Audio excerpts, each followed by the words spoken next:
Hello. आज हम बात करेंगे पीएम ट्रिपल एस 2026 में इंजीनियरिंग कोर्सेज के लिए सेफ स्कोर क्या है। जनरल कैटेगरी वालों के लिए कितना सेफ स्कोर है, एससी एसटी के लिए कितना सेफ स्कोर है, ओबीसी के लिए कितना सेफ स्कोर है, आरबीए के लिए कितना सेफ स्कोर है। और हम बात करेंगे category wise safe score for engineering college जैसे बी टेक बी। चलिए समझते हैं फुल डिटेल्स इस वीडियो में। तो सबसे पहले समझते हैं कि इंजीनियरिंग स्ट्रीम क्या है पीएम प्लस में। तो इंजीनियरिंग कोर्सेज में जो प्रोफेशनल स्ट्रीम आती है उसमें जो है आपका एकेडमिक फी कवरेज होता है 1,25,000 पर ईयर। और आपका मेंटेनेंस अलाउंस जो पीएम प्लस आपके अकाउंट में डालता है वो है 1 लाख पर ईयर। और ये जो है आपको एनएसपी आपके अकाउंट में डाल देता है। और अगर आपका अकाउंट जो है वो आधार आधार कार्ड के साथ लिंक होता है तभी। तो इसमें बात करते हैं हम टोटल सीट्स की। तो इसमें टोटल सीट्स 2,830 होती है। और इसमें प्रोफेशनल स्ट्रीम में आता है इंजीनियरिंग, नर्सिंग, फार्मेसी, आर्किटेक्चर, सब इसमें कवर होते हैं। तो कॉलेज में जैसे DTU, NSIT, NIT, RVC, COEP, BIT और जादवपुर यूनिवर्सिटी, ये सब कवर होते हैं इसमें यूनिवर्सिटी के जो पीएम प्लेसमेंट ने पार्टिसिपेट किया। तो सबसे पहले बात करते हैं हम सेफ स्कोर और कट ऑफ की। तो पहले समझते हैं कि सेफ स्कोर और कट ऑफ में क्या फर्क है। तो कट ऑफ का मीनिंग है कि मिनिमम स्कोर जो सिलेक्शन के लिए चाहिए। अगर कट ऑफ क्लियर नहीं किया तो सिलेक्शन नहीं होगा आपका। और सेफ स्कोर की बात करते हैं तो सेफ स्कोर का मीनिंग है कि वो स्कोर जो सिलेक्शन की गारंटी देता है कट ऑफ से ज्यादा स्कोर होते हुए। तो अगर आपका सेफ स्कोर है तो आपकी गारंटी है कि आपका जो सिलेक्शन है पीएम प्लस में हो जाएगा।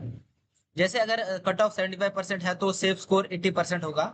कट ऑफ क्लियर करने से सीट नहीं मिलती, सेफ स्कोर से सीट मिलती है। तो आपका अगर सेफ स्कोर है तो आपको तभी सीट मिलेगी, कट ऑफ से आपको सीट की गारंटी नहीं मिलती।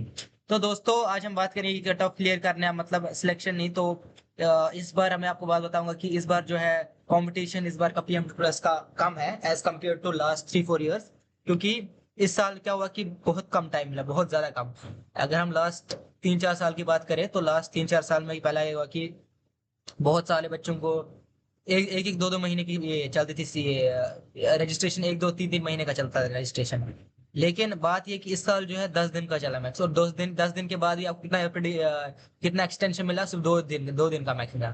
लास्ट ईयर में एक एक महीने का आपको मिलता था रजिस्ट्रेशन का टाइम, प्लस आपको 10-10 15-15 20 दिन का आपको एक्सटेंशन मिलता था। तो इस बार जो है बहुत कम टाइम मिला आपको, बहुत बहुत कम। और इस बार लास्ट के 10 सालों में इतना कम टाइम नहीं मिला जितना इस बार मिला है। प्लस इसलिए बता रहा हूँ कि आपके चांसेस बहुत ज्यादा है पीएम प्लस में अपनी सीट पाने के लिए। प्लस अब हम बात करेंगे डायरेक्टली जनरल कैटेगरी के लिए कितना सिर्फ स्कोर है। तो अगर आपके 85% के ऊपर है तो आपका इंजीनियरिंग कॉलेज अच्छी से आपकी बहुत चांस है कि आपको सीट मिल जाए अगर आपके 85% के ऊपर है 12th मार्क्स में। उसके बाद अगर आपके 80 to 85 के बीच में है तो चांसेस बहुत वो आप समझिए चांस रिस्क है आपका इसमें निकलना पीएम प्लस में। क्योंकि फिर आपका वो कॉलेज और ब्रांच मैटर करता है कि आपको कौन सा कॉलेज सिलेक्ट कर रहे हो।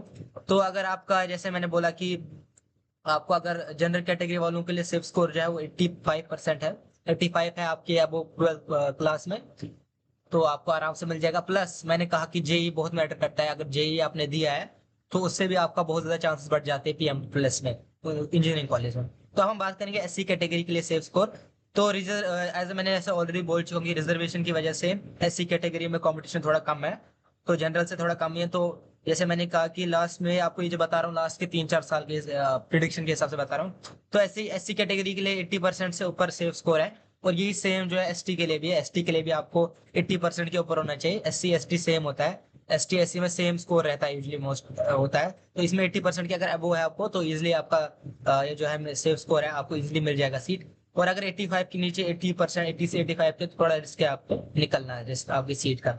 उसके बाद हम बात करेंगे ओबीसी कैटेगरी का सेफ स्कोर।